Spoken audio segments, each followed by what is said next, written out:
This book, I would say, if I put it second, but it's my number one choice, really.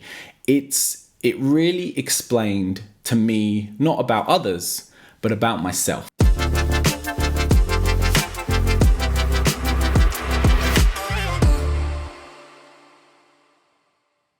What's up, guys? I hope you're well. Today is quite an exciting day for me. And this is going to feel like something pretty small to most of you watching this. You're probably going to laugh. But last week, I actually received my first comment on a YouTube video from someone who I've never met before. Someone who I don't know. So one of my hopefully subscribers at this stage, I assume they are, actually asked me my first question. And this for me was just awesome, because when you think about kind of making a YouTube channel and doing all of this, one of the things you think about is having a community and being able to interact with people and feel like not only that you're giving them something, but they're able to ask of you, they're able to kind of pick your brain about things. So this video is dedicated to Celia, I hope I'm pronouncing that right, who asked me the question, what were my most influential reads? So which books kind of had the biggest impact on me, my life, my views, and she thought it'd be interesting if I shared it. So thank you so much for the question, Celia, and let's get straight into it. There are 3 books I'm gonna recommend today. And when she asked me this question, I actually had to go back and really take a look, because I love to read. And not only do I love to read, but I love to listen to audiobooks. I love to watch YouTube videos that kind of summarize books. So in terms of the amount of books that I've consumed in one format or another, it's quite a large list. So I really had to reflect a little bit on the ones that not only when I read them did they feel impactful, but they're the ones that at any point in my life, any situation, I find their teachings crop up. The things that they say, I notice them either in the world or that I have to apply them to my life to be who I am and feel good about the way I'm living my life. So let's get straight into it. If I glance over here, transparency here, I want to make sure that I get the titles right and the authors' names right so that I can make sure that you guys can go reference them and read them. But I will try and remember to put them in the comments below. So book number 1, these first 2 are pretty obvious. And you know, if you're into things like personal development, then these are essential reads for everyone, but they really did help me. Book number 1, How to Win Friends and Influence People by Dale Carnegie. Now, this is one of the all-time, if there was a hall of fame for personal development, this book would be in it. And the basic premise of this book is how to interact with the different people in your lives. So it's all about really relationships. But way beyond just, say, your romantic relationships, we're talking how to talk to your boss, how to talk to your staff, how to interact with people that you meet that you don't like, or that you do like, or that you love. Or it covers such a wide range of the way that we interact with people. And you could construe it as a book about, especially by the title, you could say it's a book about manipulating people, but that's really not the way it's intended to be used. I think really what it's about is it's about trying to get the best out of your relationships across the board.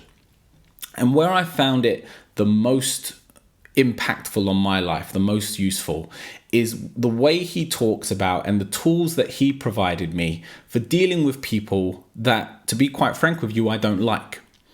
We are all going to meet and run into people in our lives that, quite frankly, we can't stand. And it doesn't necessarily mean they're bad people. It doesn't necessarily mean you're a bad person. You're on different wavelengths. You're from different planets. You're just not compatible. But for whatever reason, whether it be professional, work, or family, you have to interact with these people.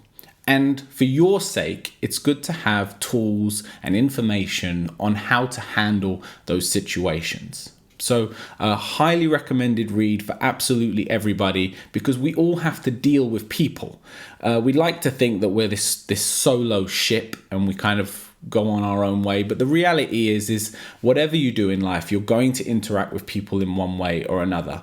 And you should try to develop tools and instruments to make sure that you can do that effectively. Book number 2, and again, this is another one that I would say should be in the Hall of Fame, a bit more of a modern one, and it's called The Chimp Paradox, and it's by Steve Peters. It's got a longer name. I'll read it all for you since I'm looking at it. The acclaimed mind management program to help you achieve success, confidence, and happiness, apparently. And this book, I would say, I put it second, but it's my number one choice, really. It really explained to me, not about others, but about myself. It really broke down the reasons that I feel the way I do about things and the reasons I behave the way I do in any given situation in my life. And it's a great book, and it covers a lot of things. But again, I'll give you my main takeaway, but I highly recommend reading it cover to cover. Actually, I'll tell you the audiobook on this one is great because it's actually read by the author. And he's just got a very charming way of presenting the book. So Audible if you can, and listen to the audiobook. The basic main premise of the Chimp Paradox is this idea that we have two minds. We have our human mind, which is, you've got to think of it as like your logical mind. It's the part of you that wants to be successful. It wants to be in a loving relationship. It wants to, be productive and everything that you kind of want for yourself. That's that part of you. It's that side of your mind. But we all actually have this chimp mind. And it's this primitive mind in us that's all of our kind of baser instincts. And this doesn't run on logic. It doesn't run on thought processes. It's an emotional mind. It's an old mind, a primitive mind. So things like your jealousy and your anger and your hatred and your sadness, they're all part of this mind, your chimp.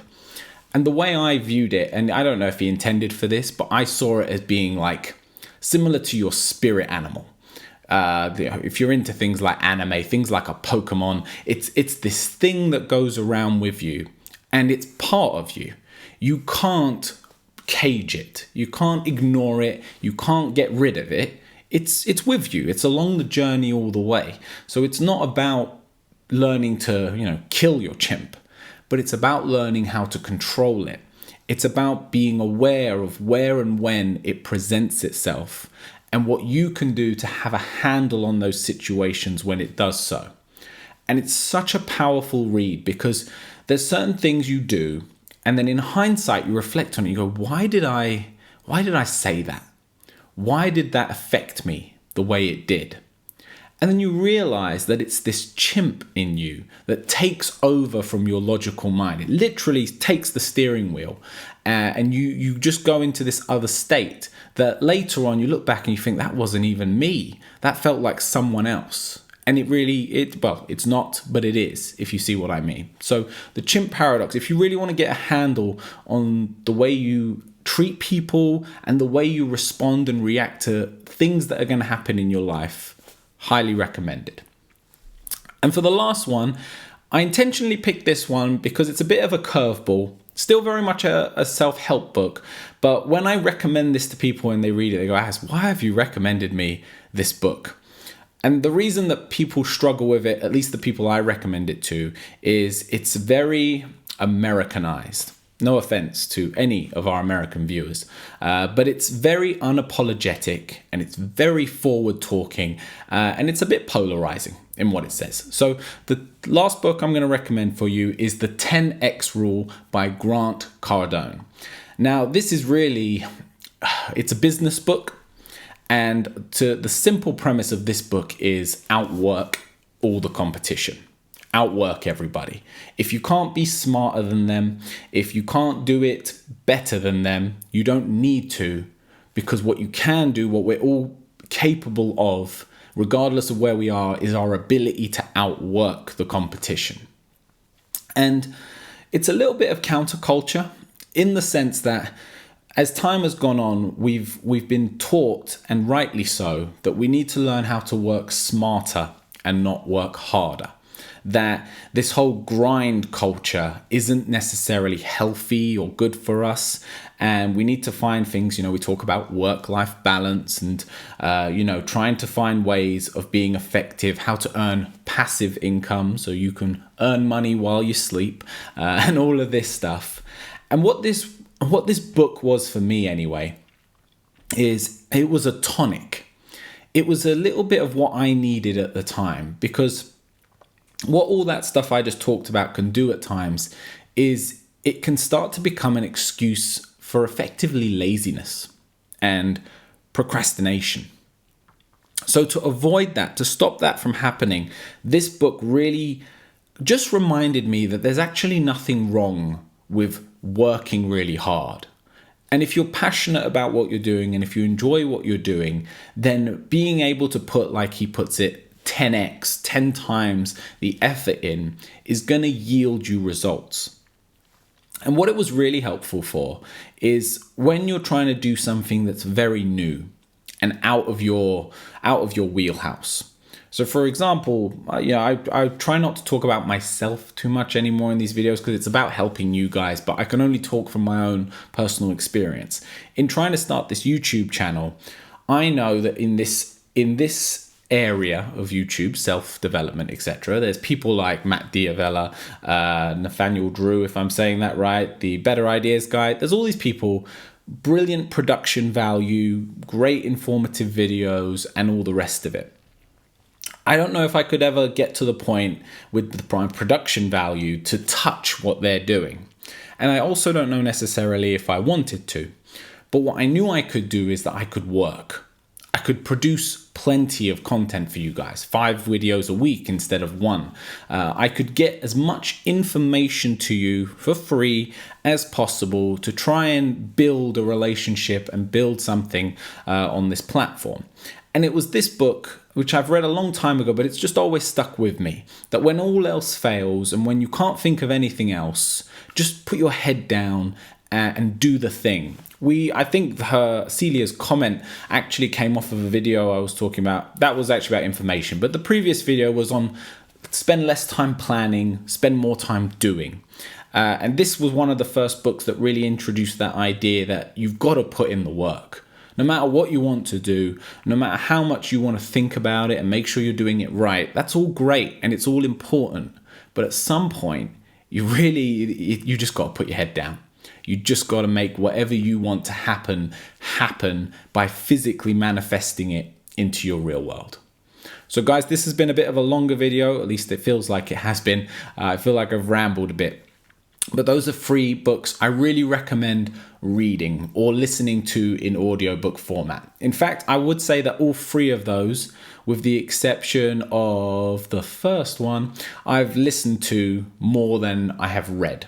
And by that, I mean multiple times. And I'm going to do another video on this topic about how to read more books and how to absorb more information.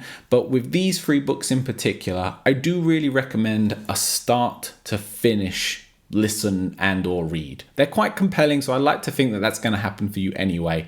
But try not to skim through. Don't look for a book summary online, because these are ideas that are best distilled when you take them at full dosage, when you read around the subject and read all into the details, as opposed to just brushing over it and getting the bullet point general ideas. Well guys, I hope that's helped, and as always, take care of yourself.